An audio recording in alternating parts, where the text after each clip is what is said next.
à 29, c'est Jésus qui le dit.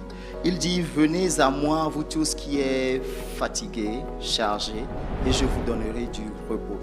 Au verset 29, il dit, parce que je suis humble et doux de cœur. Alors, la douceur, selon Dieu, c'est la capacité à incliner notre être, à faire la volonté de Dieu et non notre volonté à nous. Dans Jean 6, verset 38, Jésus le dit encore, il dit, car je suis descendu du ciel pour faire non ma volonté, mais la volonté de celui qui m'a envoyé.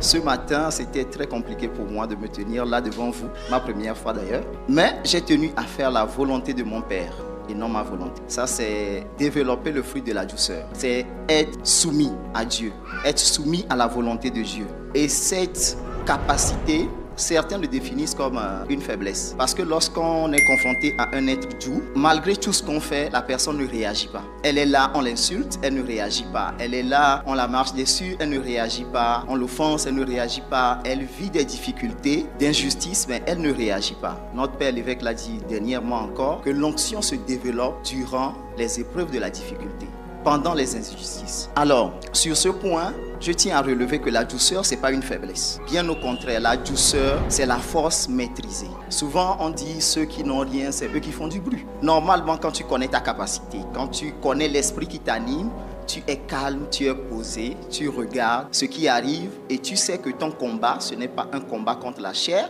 mais c'est contre les principautés et les dominations dans les lieux célestes.